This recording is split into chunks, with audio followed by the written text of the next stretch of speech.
cabo.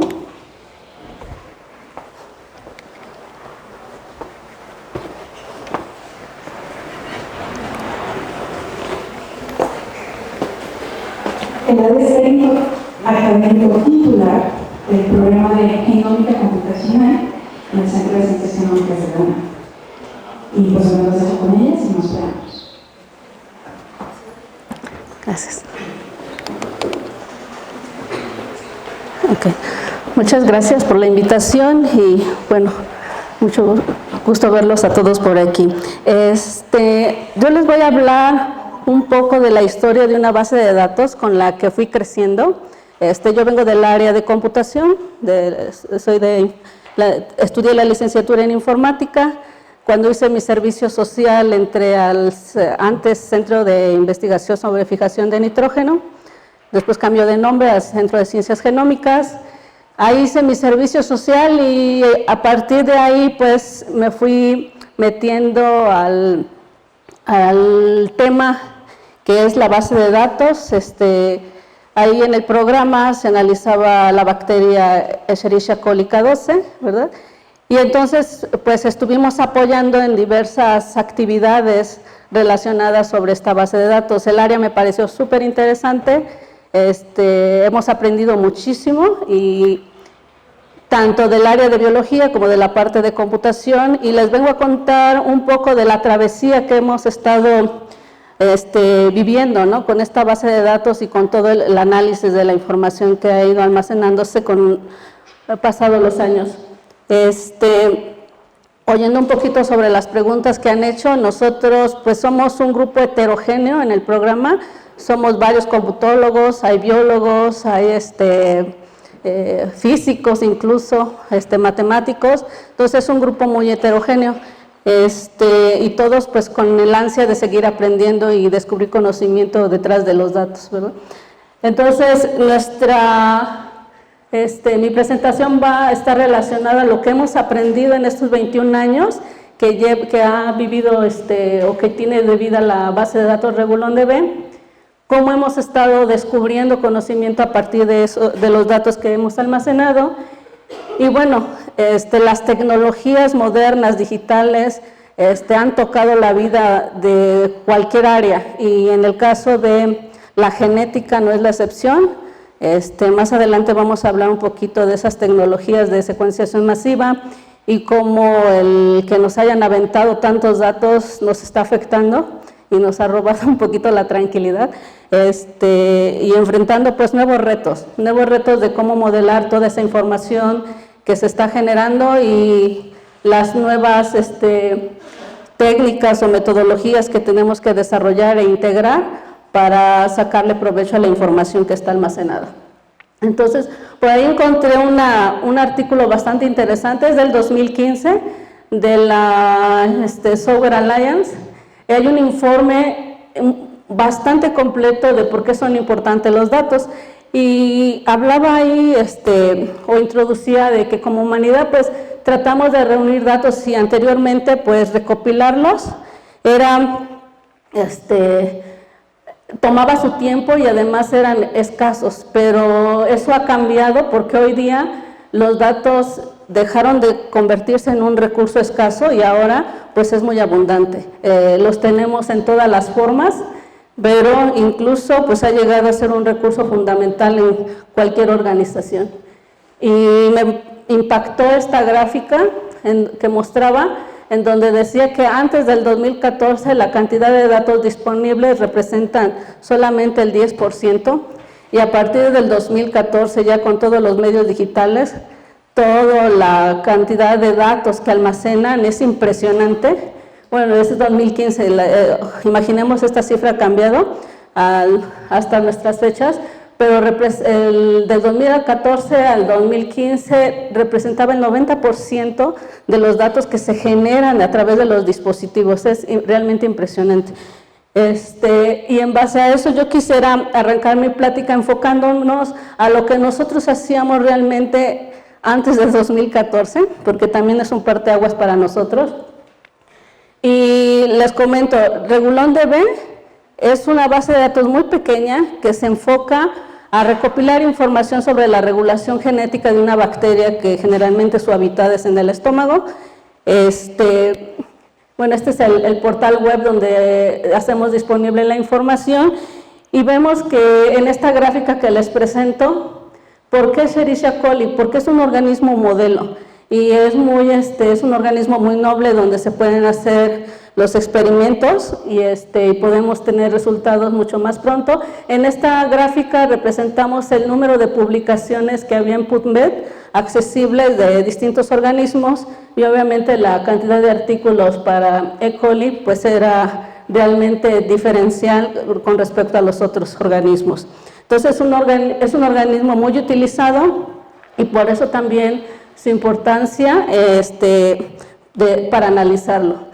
Esta es una caricatura de lo que es una bacteria procariota, de las cuales E. coli es un procariote. En el citoplasma se encuentra el DNA, ya todo el mundo conoce lo que es un DNA, ¿verdad? En el DNA se encuentran codificados los genes. Aquí está esta línea de manera caricaturesca, es el DNA y dentro del DNA están codificados los genes. Los genes pues son los culpables de todo lo que tiene que ver con la herencia. Entonces hay un enorme interés por analizarlos y obviamente, por ejemplo, E. coli tiene aproximadamente 4.600 genes en su genoma. Obviamente no todos los genes que tienen almacenados o que tienen codificados ahí en el DNA están actuando al mismo tiempo, ¿sí? La célula tiene la capacidad para poder lidiar con ellos, encender algunos en algún momento determinado bajo ciertas condiciones y bajo otras apagar o encender otros. Entonces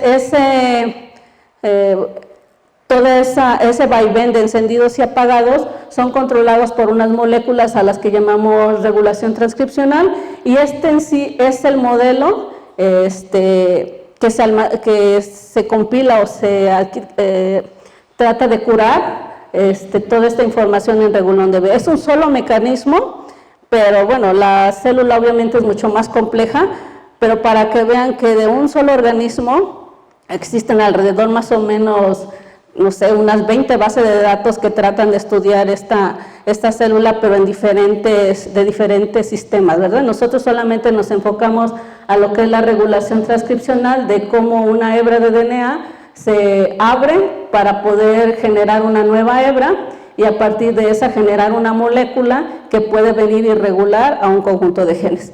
Digo, esto nada más se los doy como de introducción para que puedan entender un poquito lo demás. Pero bueno, ¿de dónde nació Regulon DB? ¿Cómo se empezó a gestar? Es un trabajo del doctor Julio Collado Vides, por allá de la época de 1991, en su tesis, empezó a compilar una serie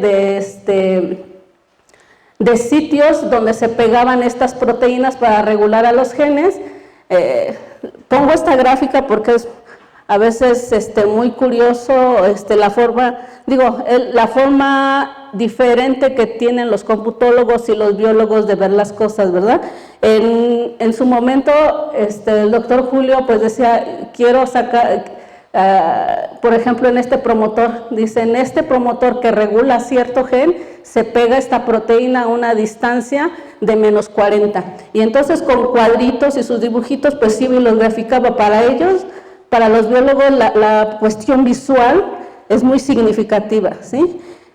Cuando un computólogo ve eso, pues dice, ¿cómo proceso eso? ¿Sí? Entonces, mi primer trabajo fue de los artículos que subrayó con plumón y ahí venían las distancias y todo, me puse a hacer las cajitas, ¿sí? Con un software que se llamaba MacDraw Editor, creo que ya ni existe, en Macintosh, y todas las bibliografías se trabajaba en Reference Manager, no había interfaz web, no teníamos nada, apenas se estaba compilándose toda esa información, pero bueno, mi primer contacto con los datos de regulación transcripcional pues fue pintar muchas de estas cajitas. Obviamente este no es el mejor formato para representar la información, así es que tuvimos posteriormente vaciar esos datos ya a algo más procesable como archivos de texto separado por tabs.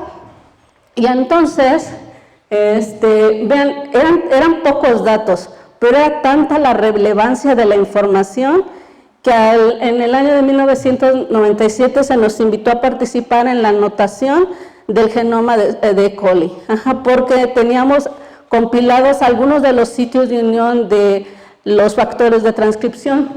Entonces, con eso nosotros pues participamos en la anotación de este genoma, tomamos la información que había, me puse a estudiar cuál era el formato de GenBank para poder transformar los datos que estaban en tabuladores a un formato bien raro que era el de GenBank, ¿no? Y bueno, este fue nuestro primer acercamiento de la aplicación de la información que teníamos en nuestros archivos de texto. Seguíamos sin ninguna interfaz web ni nada, y ya para 1998 se generó el primer modelo de base de datos de la información que teníamos. Tratamos de generar un modelo. Aquí la plática anterior nos decía que sí hay que combinarse con un montón de gentes para poder pues sacar algo, ¿no? La visión, yo siempre he admirado la visión del doctor Collado porque siempre es muy integrativo, ¿sí? Entonces buscó a alguien, aunque yo era también de computación, buscó a alguien experto en base de datos, y entonces se trabajó mucho tiempo en tratar de entender los conceptos biológicos y llegar a un primer modelo. Para entonces, obviamente a veces los jefes, y eso también lo dijeron en la plática anterior, pueden dar sugerencias sin saberlo, de decir, no, yo sugiero que a lo mejor en esta base de datos sería lo ideal porque yo escuché que ahí estaba, en la universidad lo hacían así, ¿no? Se dijo, la base de datos debe estar en 4Dimension, que era para Mac, tampoco saben ni que existe ya, ¿verdad? Pero bueno, en contra de la voluntad de algunos computólogos, se implementó en este manejador de base de datos, y nos pusimos a programar en Perl todas las interfaces CGI para hacerlo disponible en el web. Y bueno, este es el primer modelo que tenemos de la base de datos, ha cambiado muchísimo.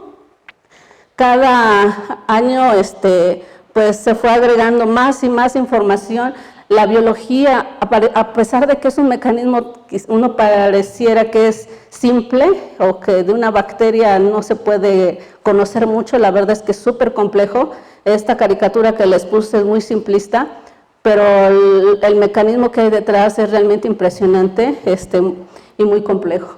A partir de entonces, se empezó a contratar gente del área de biología, que le llaman ahora curadores o anotadores.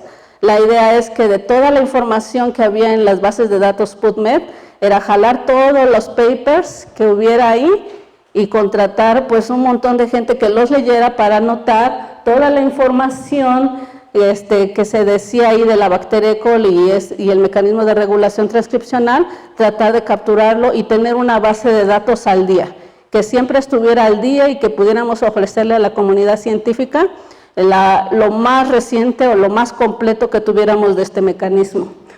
Ahí vinieron un poquito los problemas, porque para llegar a comprender, por ejemplo, una sola región de DNA y analizar un conjunto de genes y todos los elementos genéticos envueltos, a veces a los biólogos les toma pues bastante tiempo determinar experimentalmente uno de estos elementos. Entonces, lo que se tuvo que hacer es ensamblar todo ese conocimiento proveniente de distintos artículos y tratar como de generar ese rompecabezas de conocimiento que había detrás, ¿sí? Se hicieron muchas inferencias de que, bueno, está el terminador cerca de estos genes y hay un promotor, entonces estamos suponiendo que este promotor termina aquí, ¿sí? Entonces, por el contexto que había, se trató de ligar y conectar todo ese conocimiento. Hasta pasado el tiempo, fuimos migrando a distintas versiones de la base de datos. Actualmente estamos en Oracle y próximamente en MySQL vamos a migrar todo, porque ahora con eso de la ciencia abierta y todo que sea más libre, pues estamos generando la distribución en otros manejadores. Ahora sí ya todo es en Unix, interfaces web utilizando Java y Batis y procesamiento de datos, todo hecho en Python. Y aquí les resumo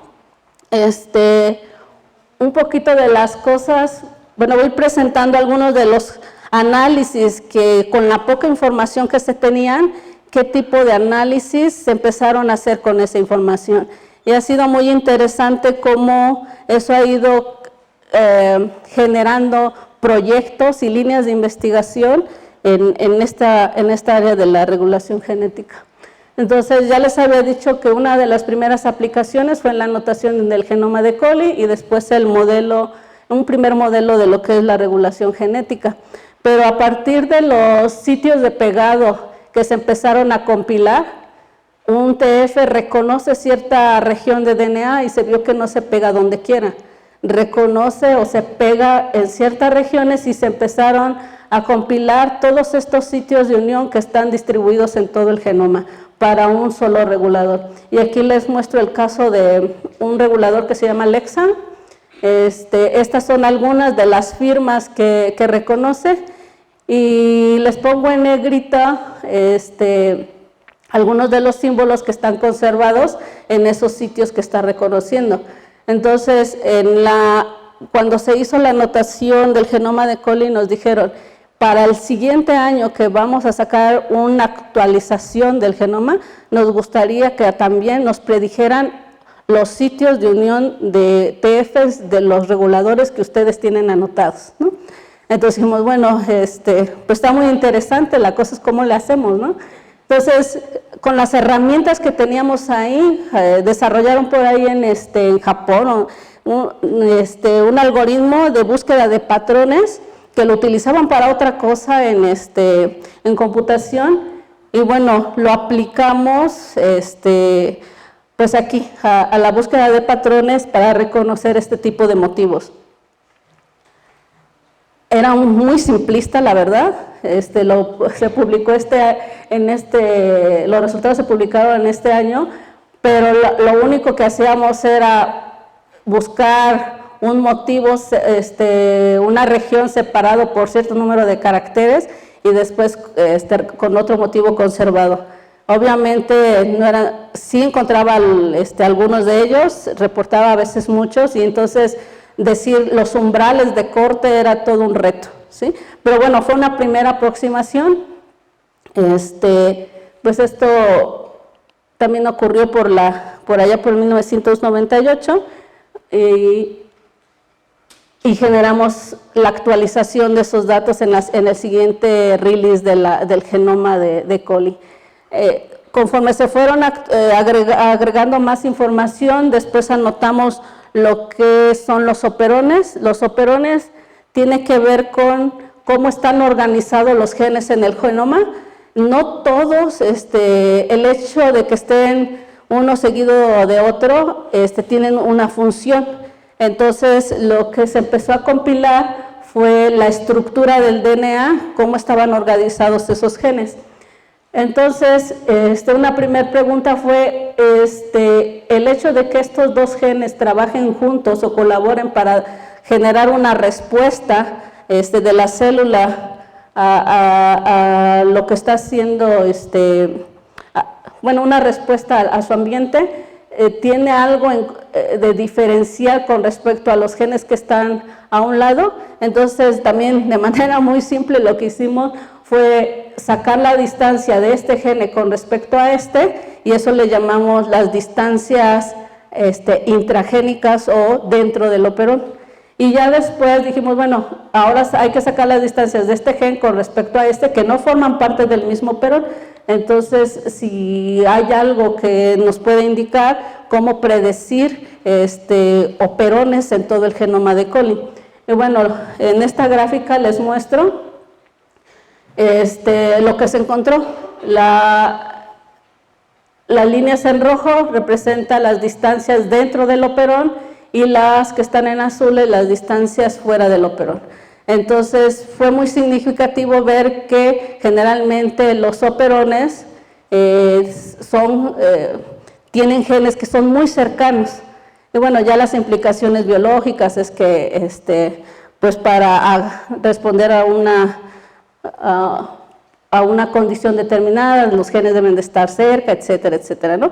Entonces, con esto también lo que se desarrolló pues fue un primer programa para predecir operones en el genoma de coli. Y bueno, ya se le agregó toda la estadística necesaria para formalizar el método. Y finalmente el último caso que les quiero presentar, porque no tiene caso mostrarles varias de las líneas, pero sabiendo que en el 97, les decía, hicimos una predicción de sitios de unión que no era muy, le faltaba mucha estadística, por decirlo así. Entonces, en esta ocasión dijimos, bueno, queremos hacer un método más robusto, donde la información que está dentro de los sitios de unión realmente nos muestre cómo podemos hacer predicciones, dónde podemos cortar un umbral para que digan estos son sitios buenos y diferenciarlos de los sitios que son basura. Entonces, en este método lo que se hizo fue representar todos estos sitios en lo que le llamamos matrices de peso, que no son más que las frecuencias de cada uno de los nucleótidos en determinadas posiciones, y a partir de ahí tuvimos este tipo de representaciones para que mostraban lo que era un dominio de reconocimiento de una proteína.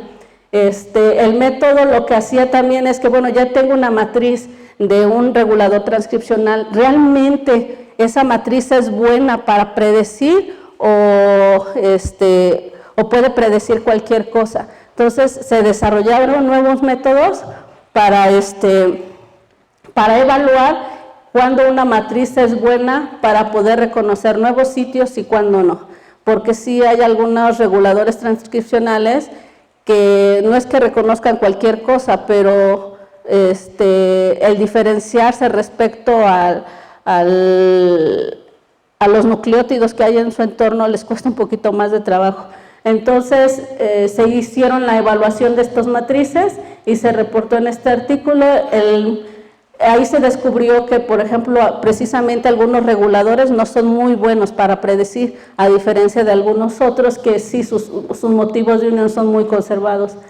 Y además, algunos de ellos como que se agrupaban y formaban como familias de reconocimiento al DNA, y por lo tanto se aplicó un algoritmo para clusterizar o agrupar a ese tipo de proteínas.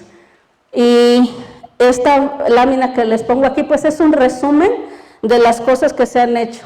El grupo se ha enfocado mucho a lo que tiene que ver con predicciones, predicción de promotores, que son varios elementos genéticos que se pueden predecir. Todo lo que es pegado al DNA se puede buscar a través de búsqueda de motivos o búsqueda de patrones. También todo lo que tiene que ver con matrices. Recientemente se está trabajando en el problema de las ontologías para... es que en biología una cosa o un concepto a veces tiene muchos significados o tiene distintos nombres, y a veces ese tipo de problemas no permite una comunicación más entendible. A veces yo hablaba de operones y la gente, o sea, no era lo mismo que yo entendía como de computación con lo que entendían los biólogos. Entonces, o había muchas acepciones del término. Entonces, ahorita las ontologías están tratando como de poner ya orden a toda esa terminología, y en el grupo están trabajando sobre una ontología de condiciones y una ontología de los conceptos de la regulación transcripcional. También se está haciendo uso de lo que es la minería de texto para poder extraer el conocimiento que está dentro de los artículos. Esto es más reciente.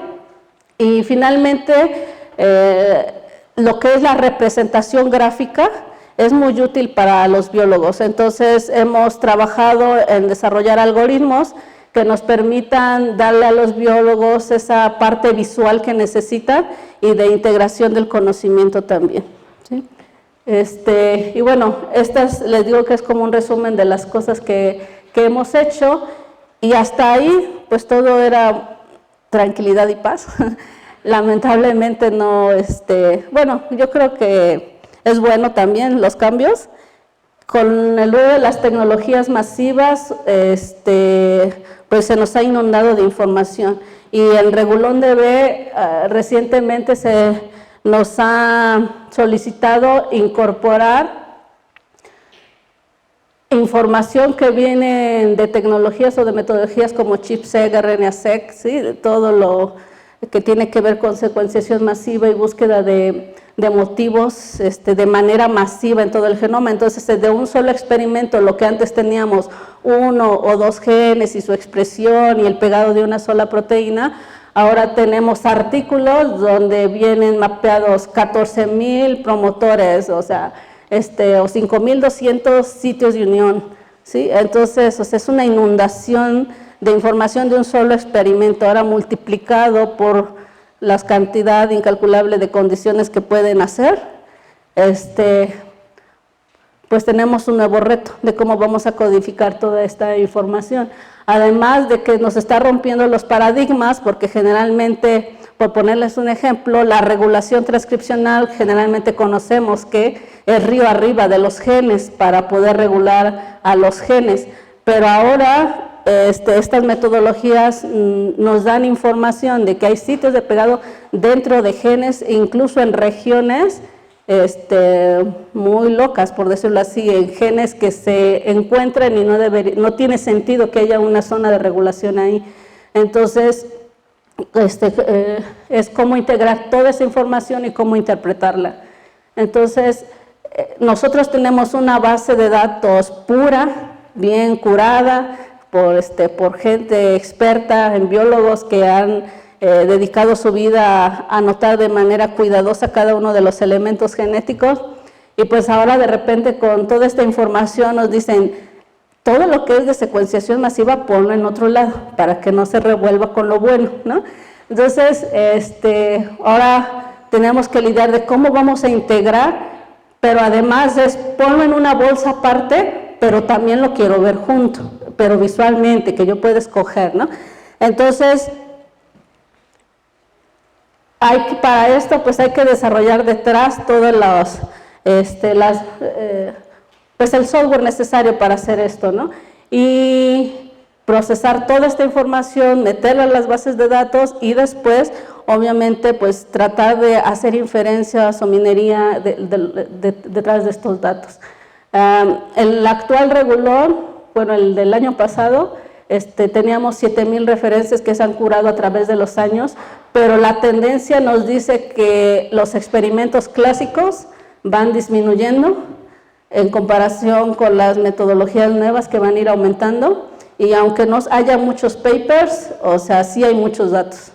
Entonces, tenemos que lidiar con este problema de la secuenciación, y esta gráfica que ustedes ven aquí, recientemente metimos promotores y metimos interacciones reguladoras, de la interacción de un TF con los genes, y no se ve todavía como la gráfica que les presenté inicialmente, pero el 40% es el conocimiento clásico que habíamos tenido y lo rojo es de tecnologías de secuenciación masiva. Entonces, pues ya estamos teniendo más información de estas nuevas metodologías, y que todavía no hemos pues explorado, estamos en eso. Bueno, en lo que nos hemos enfocado pues son métodos, desarrollar métodos con los datos que hemos almacenado en RegulonDB. Y bueno, esta es la parte de los contenidos, pues tenemos datos de HT que son aislados, son sueltos, y un poco más de información más integrativa de todos estos elementos genéticos, y vamos con la integración más completa, más global de toda esa información, que es el ideal, ¿no? Entonces, los nuevos retos a los que nos enfrentamos pues es tratar de codificar todo el conocimiento que hay detrás.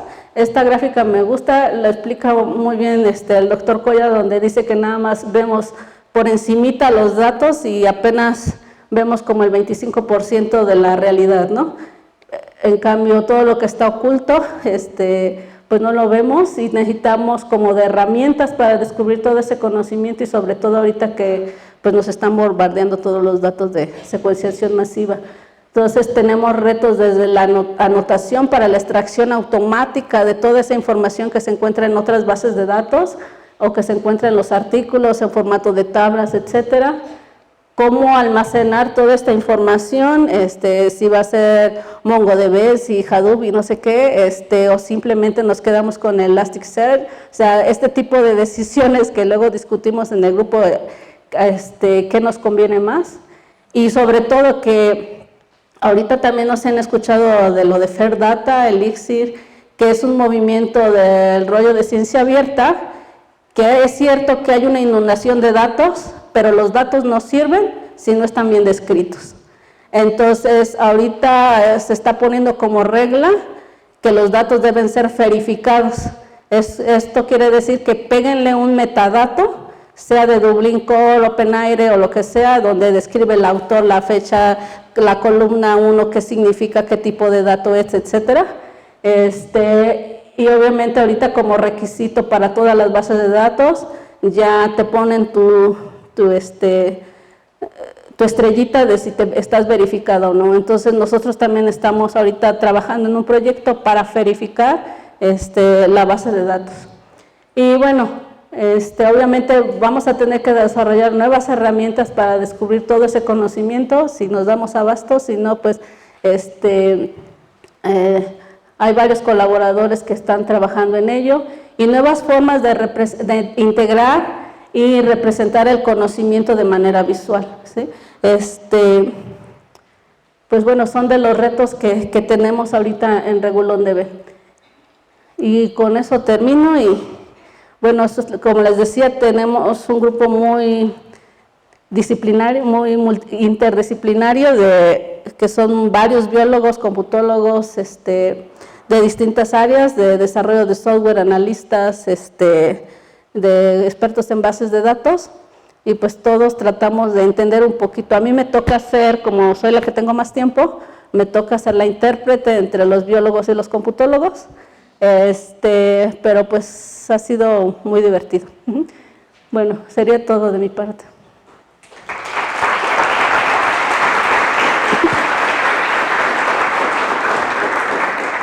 Muchas gracias. Sí. Muchas gracias. Ahora vamos a una pequeña ronda de preguntas. No sé si alguien en el público quiere preguntar algo. ¿Sí? Por allá. Empezamos por allá. Sí, gracias. Bueno, pues muchas gracias, Eladia. Mi duda es, más o menos desde el 98 ya empezaron a hacer predicción de operones, ¿no? O sea, como 20 años. Y ahora con toda la cantidad de información que hay ya de secuenciación masiva, asumo que gran parte de lo que es un transcripto ya puede estar definido. ¿Ustedes llevaron algún registro de cuánto de las predicciones fueron verdaderas? No sé, verdaderos positivos, y si fueron cambiando las predicciones.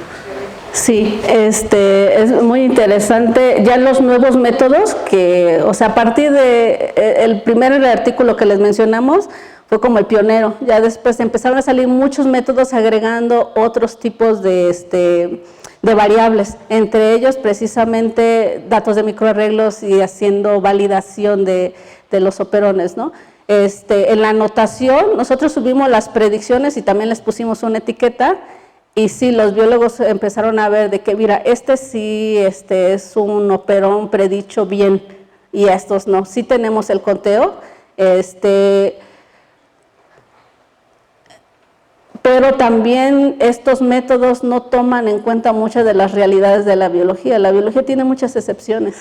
Entonces, hemos descubierto perones que son realmente complejos. Lo que decíamos, la regulación está arriba, pero ya cuando vemos, incluso aunque las regiones sean muy pequeñas, ahí está dentro un operón, hay un sitio de pegado y ya partió el operón, ¿no? Entonces, sí podemos decir que el método se validó con un conjunto de datos que había, pero la realidad, o sea, a veces supera, ¿no?, con lo que se tiene en las metodologías. Pero el método original predecía más o menos como el 70 o el 70% de los operadores con los que se entrenó, y se tuvo un dataset diferente para ver si también predecía esos elementos. El método se basaba únicamente en distancias, pero ya los nuevos métodos ya meten este tipo de niveles de expresión y otras variables. Sí, seguramente, sí, ya hay no recuerdo si hay un paper donde los comparen, pero generalmente cuando publicas un nuevo método tienes que comparar con todos los anteriores, ¿no? Sí. Solo para que sí. Las personas en internet puedan escucharnos también, entonces podrían... Sí, seguro. Sí.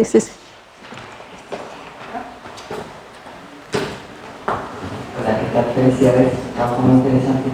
Gracias. No sé si me estoy imaginando bien o mal, pero me imagino que cuando tú hablas ahora de datos masivos, un mismo experimento decías de reportar miles de genes, pero finalmente todavía sigues teniendo el problema que son pocos experimentos, ¿o no? Digo que ahora van a ser pocos con respecto a muchísimos más y quedan muy desbalanceados, ¿o no? Sí, generalmente hay en un artículo se analizan como 3 o 4 variables biológicas, y entonces tienes 4 o 5 archivos de datos probando distintas condiciones de lo que ellos quieran analizar, pero ya ahorita hay, tenemos un colaborador que actualmente quiere mutar todos los reguladores transcripcionales que se conocen de coli, que son también basados en una predicción, alrededor de 300, entonces quiere mutar cada uno de ellos y ver cuáles son sus sitios de reconocimiento.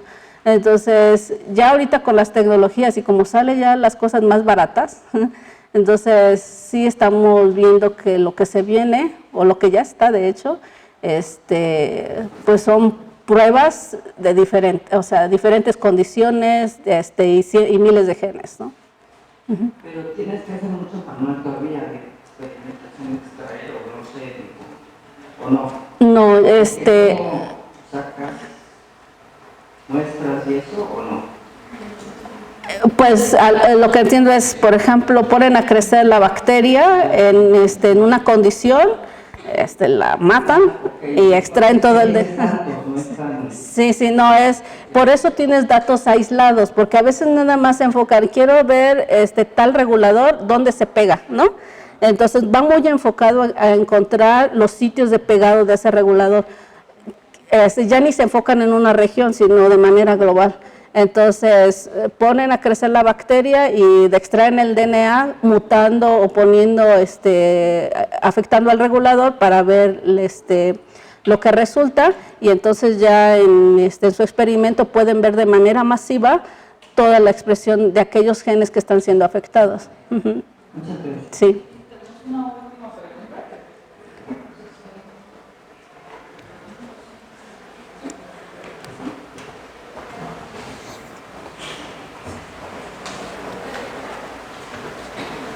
Muchas gracias. Hay tantos años en la evolución de tu desarrollo y quiero saber, al final, ¿qué algoritmo utilizaron para clusterizar la proteína?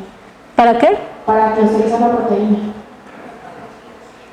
A ver, dijiste que al final utilizaron ya nada más un algoritmo para poder clusterizar la proteína. Los sitios de reconocimiento. en el trabajo que hicimos con Alejandra Medina fue colectar todos esos sitios y entonces hacerlo de las matrices de peso, pero algunos de ellos reconocían sitios similares. Entonces, lo que se hizo fue un programa de agrupar todas aquellas proteínas o factores de transcripción que reconocían esos sitios similares. Ajá. Entonces ya tenemos como familias de reguladores.